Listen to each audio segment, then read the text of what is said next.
आज इस video session में हम लोग थीम्स इन इंडियन हिस्ट्री 1, जिसे हम लोग एंशिएंट इंडिया भी कहते हैं, न्यू एनसीईआरटी है। आज थीम्स इन इंडियन हिस्ट्री 1 के बारे में चैप्टर वाइज हम लोग देखेंगे कि क्या क्या इम्पोर्टेंट है और इसी का डिस्कशन करेंगे आज। तो पहला चैप्टर है bricks, beads and bones. It is related to Harappan civilisation. अब इसमें क्या क्या पढ़ना है हमें? फर्स्ट जो इंट्रोडक्शन दे रखा है उसको पढ़ना है। जो बॉक्स है, बॉक्स को डेफिनेटली देखना है कि उसमें कौन सा इंफॉर्मेशन है। उसके बाद से ये जो मैप है, यूपीएससी 2 बार इससे क्वेश्चन पूछ चुकी है।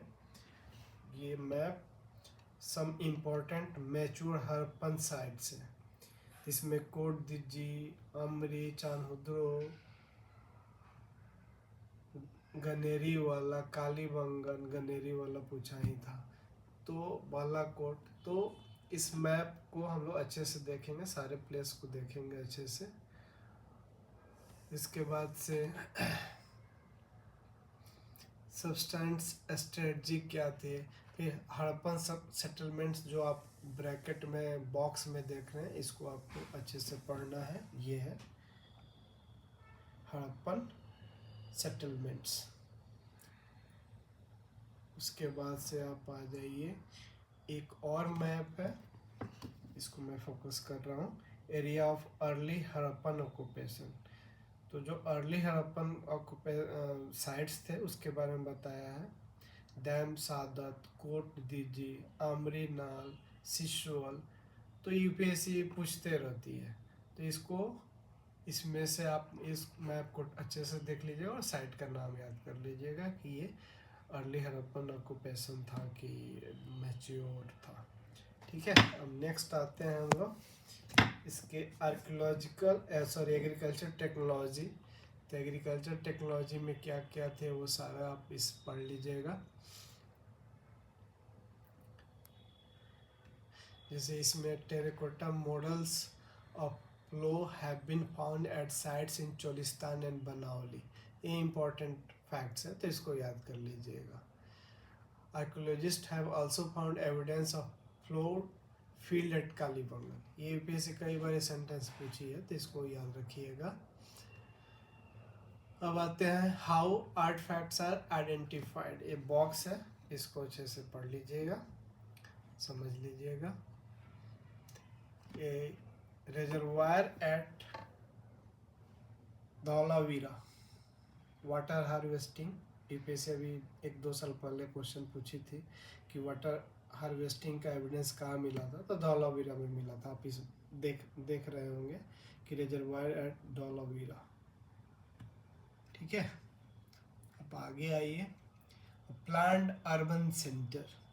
यूपीएससी मेंस का जो क्वेश्चन पूछती है हड़प्पन सिविलाइजेशन से, तो उसका mainly focus urban planning of Harappa Indus valley civilisation या हड़प्पन सिविलाइजेशन बोलिए, उस पर अर्बन प्लानिंग से क्वेश्चन पूछता है। तो अर्बन प्लानिंग के जो जो फीचर्स हैं उसको आप पढ़ लीजिएगा, इससे आपकी एक मेंस की क्वेश्चन की तैयारी हो जाएगी और प्रीलिम्स की भी हो जाएगी। इसमें सिटाडेल के बता रखा कि सिटाडेल क्या था। सिटाडेल बेसिकली एक राजा महाराजाओं का एक एरिया था, इसको हम लोग महल भी बोलते हैं, और इसमें क्लासेज लोग रहते थे। यहाँ लेबर लोग नहीं होते थे, लेबर लोगों के लिए लोअर टाउन बनी थी। तो सिटाडेल और लोअर टाउन में यही डिफरेंस था कि लोअर टाउन लेबर लोगों के लिए था और सिटाडेल क्लासी पीपुल के लिए था, धनी लोगों के लिए। द प्लाइट ऑफ हड़प्पा, इसको पढ़ लीजिएगा, कई बार पूछ लेता है कि भाई कौन किसने सर्वे वर्वे कराया। द प्लाइट ऑफ हड़प्पा, ये बॉक्स दिख रहा होगा आपको। लेइंग आउट ड्रेन्स, तो जब सिटी प्लानिंग बताएंगे तो लेइंग आउट ड्रेन्स क्या पैटर्न था, लाइक यहाँ ग्रिड पैटर्न था, एक दूसरे को 90 डिग्री एंगल पर इंटरसेक्ट करते थे, तो यही था। सिटाडेल के बारे में आप देखिए, यहाँ पूरे बॉक्स में क्लियर दिखा रहा है कि while most Harappan settlements have a small high western part and larger lower eastern section, there are variation at sites such as Dholavira and Lothal.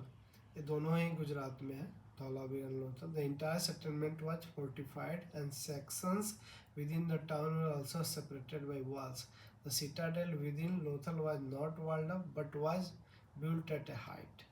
Citadel जो लोथल में पाया गया वो फोर्टिफाइड नहीं था, ठीक है, मतलब चारों तरफ से उसका फेंसिंग नहीं था। अब आते हैं हम लोग the most ancient system yet discovered. इस बॉक्स को पढ़ लीजिएगा, यूपीएससी बॉक्स से अच्छे से क्वेश्चन पूछ लेती है, प्रीलिम्स के लिए भी मेंस के लिए भी। तो ये देखिए, फिर आते हैं हम लोग डोमेस्टिक आर्किटेक्चर। डोमेस्टिक आर्किटेक्चर में जो भी इंफॉर्मेशन है, the lower town eight Mohenjodaro provides examples of residential buildings. ये जो रूम के फीचर्स है वो बता दिया गया है, तो एक बार देख लीजिएगा। सिटाडेल के बारे में पूरा क्लियर यहाँ एक बड़े इंफॉर्मेशन के रूप में दिया गया है। यहाँ एक पार्टिकुलर मैं एक फैक्ट का चर्चा करना चाहूँगा। The great bath was a large rectangular tank in A courtyard surrounded by corridor on all 4 sides. तो आप एक बार चेक करिए ग्रेट बाथ कहाँ पाया गया है, मोहनजोदड़ो में कि हड़प्पा में, ठीक है। अब आते हैं हम लोग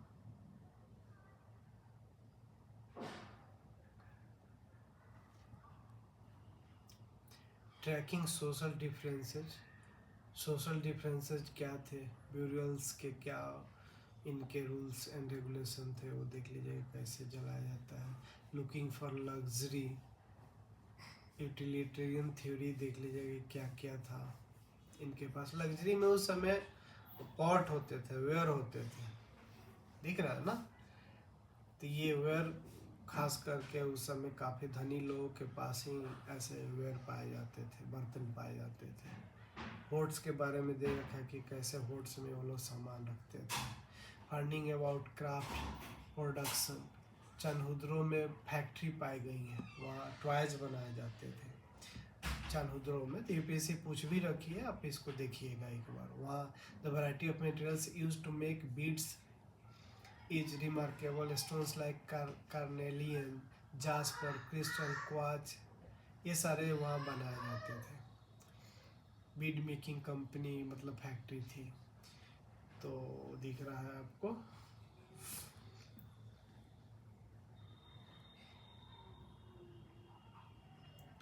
आइडेंटिफाइंग सेंटर्स ऑफ प्रोडक्शन, इसको भी पढ़ लीजिएगा। टेराकोटा फिगराइन दिया हुआ है, वो देखिए।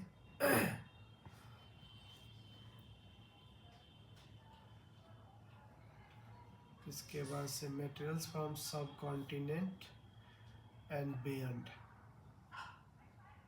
कहाँ से ट्रेड होते थे वो सारा इस पैराग्राफ में दे रखा है।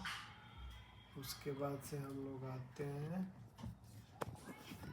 एक मैप दे रखा है, ये हड़प्पन सिविलाइजेशन वेस्ट एशिया। इसमें दिलमन एंड मगन या मगान बोलिए, जो भी बोलिए, ये काफ़ी फेमस है, तो इस साइट को याद रखिएगा।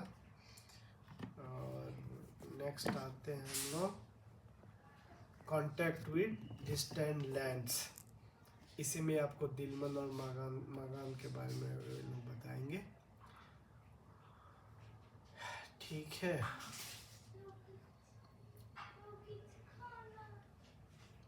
जैसे यहाँ दे रखा है कि in this context it is worth noting that the Mesopotamian text mention contact regions named Dilmun, Magan and Meluha, possibly the Harappan region। ये तीनों Dilmun, Magan and Meluhha Harappan ही रीजन थे, ये मेसोपोटामिया के लोगों को पता था। They mention the products from Meluha, carnelian, lapis lazuli, copper, gold and various fruits। तब ये तीन जो साइट को मैंने नाम बताया, दिलमन, मगान एंड मेलुहा, इसको याद रखिएगा।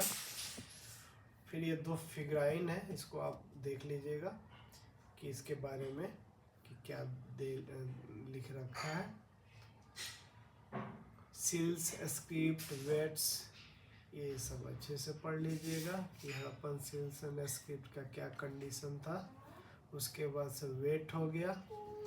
वेट के बाद एंसेंट ऑथोरिटी कि आखिर हड़प्पन ऑथोरिटी में किंग्स का क्या रोल था, ये सारा इसमें बताएगा। तो पहले सेजन किंग्स हो गया, ये प्रिस्ट किंग का जो फिगर दे रखा है काफ़ी ये वेल नोन फिगर है, आप इसको देखिएगा। अब आते हैं हम लोग द एंड ऑफ सिविलाइजेशन। तो हड़प्पन सिविलाइजेशन का डाउनफॉल कैसे हुआ उसके बारे में एक बार देख लीजिएगा और फिर से इस मैप को देख लीजिएगा, ठीक है। तो इस इंफॉर्मेशन का से आपको एक बेनिफिट ये होगा कि पढ़ने के तरीके समझ में आ जाएंगे, और जो बॉक्स दे रखा है उसको डेफिनेटली पढ़िएगा, मैप को समझिएगा। यूपीएससी इनके मैप से क्वेश्चन बना रही है, ठीक। चलिए, थैंक यू।